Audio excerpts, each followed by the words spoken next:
Welcome to Built with Purpose. I am Chris Fay, and this is the show where vision meets execution and leadership leaves a legacy. From design studios to innovation hubs and product lines to skylines, we meet the people building more than great companies. They're creating culture, driving impact, and shaping what's next. These are the stories and strategies behind how the world gets built with purpose. All right, everybody, welcome to Built with Purpose. Today is another episode of Between the Builds. Last week's episode was a really special one. I shook it up a little bit, and we actually hosted last week's episode at our company's kickoff meeting.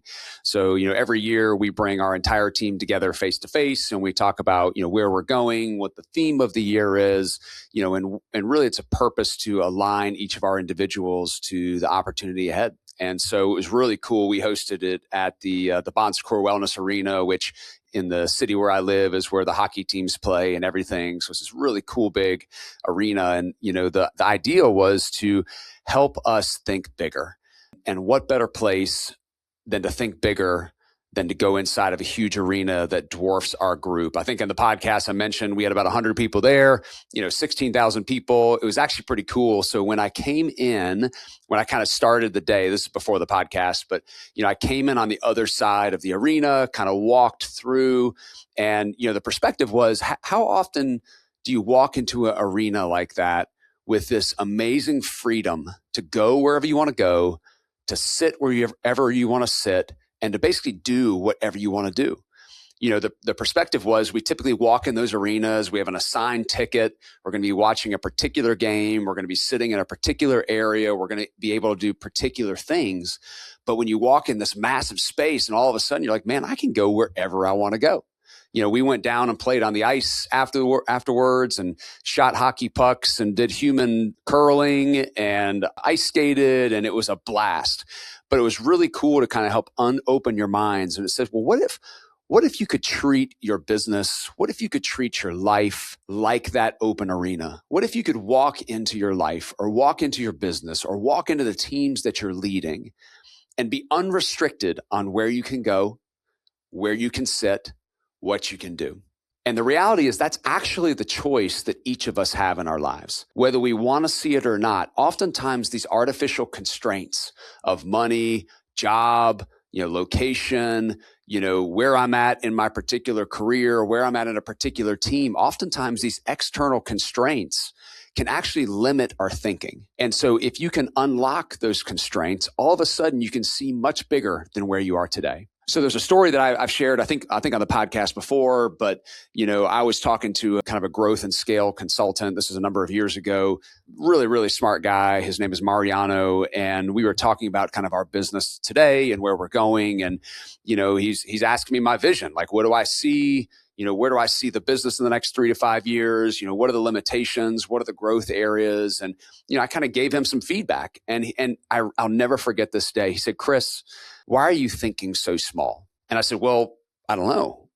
I'm probably thinking small, if I'm being honest, because of maybe some fear, right? I'm sitting there saying that we could be a $100 million a year organization. He's like, why can't you be a $300 million a year organization or a $500 million a year organization?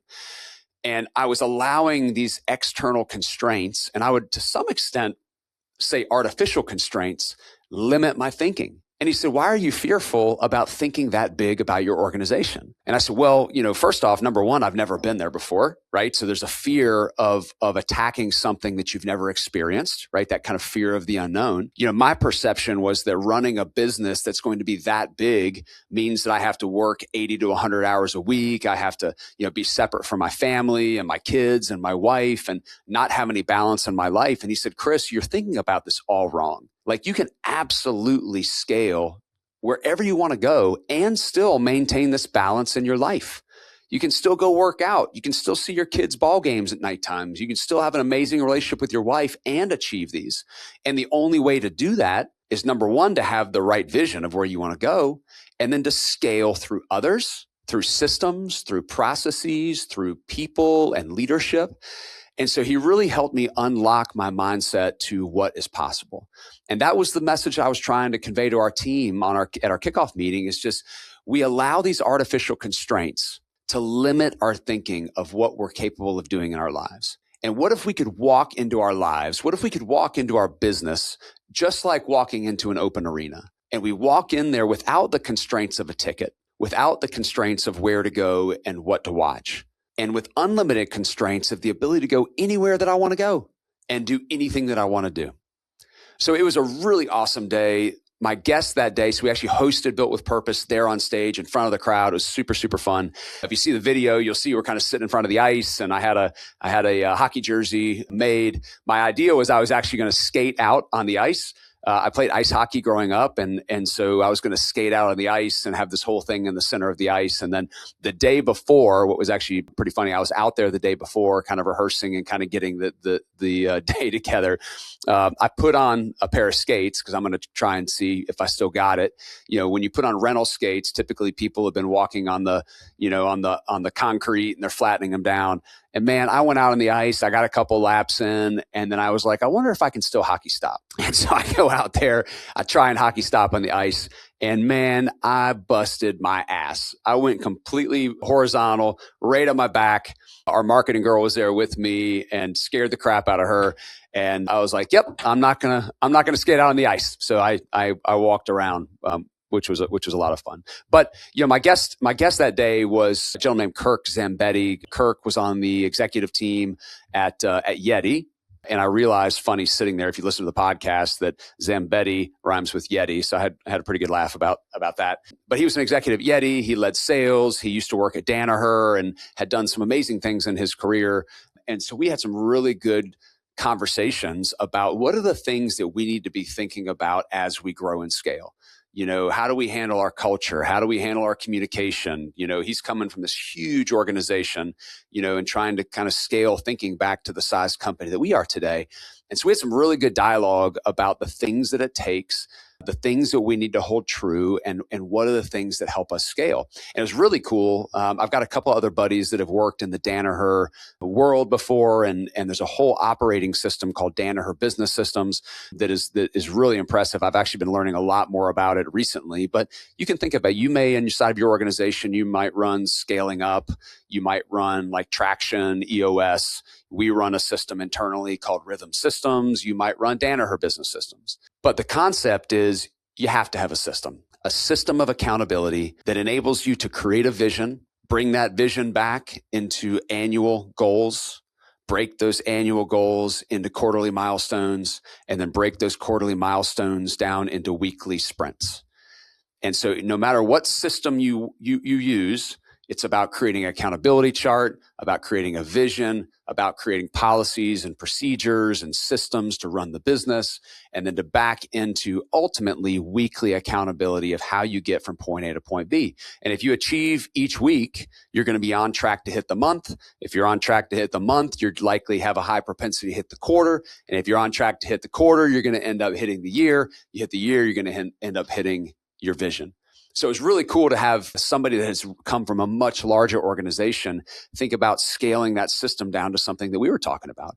And he was talking about the value of one-on-ones with your direct reports, just touch points, communication with your team. Talked about the value of just culture, you know, and as you grow and scale, making sure that you hold your culture sound.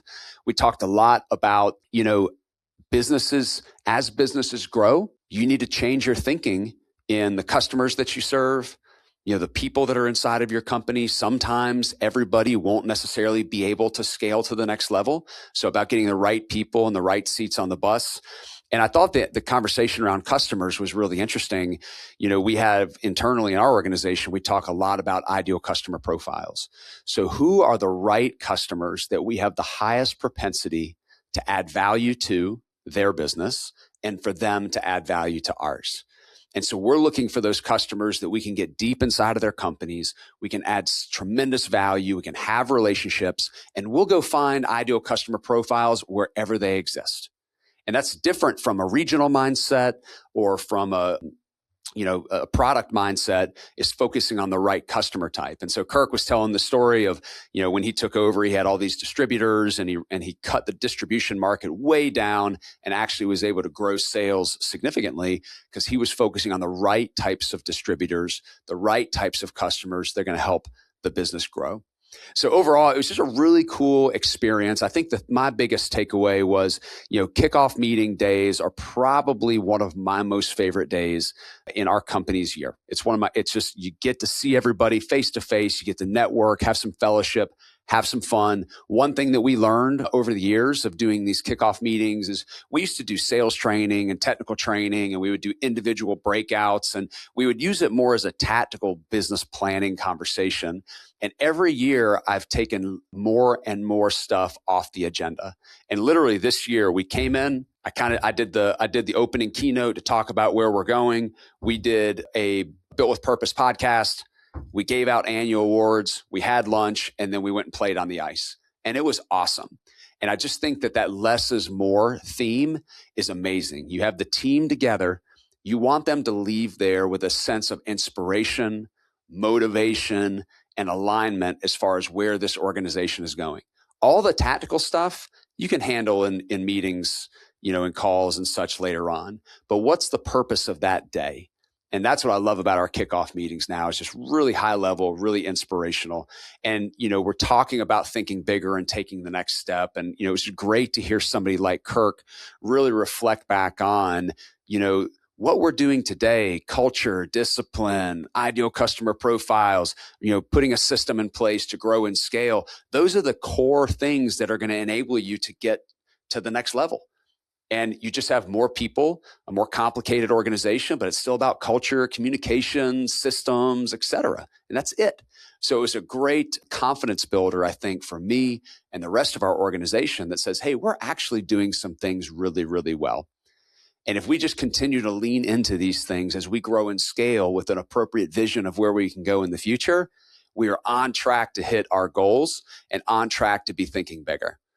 So anyway, if you didn't hear last week's session, I would go back and listen to it. Kirk was awesome. We have some amazing folks coming up in the upcoming podcast that I'm really excited to share with you on some of these messages. 2026 is going to be a really, really exciting year.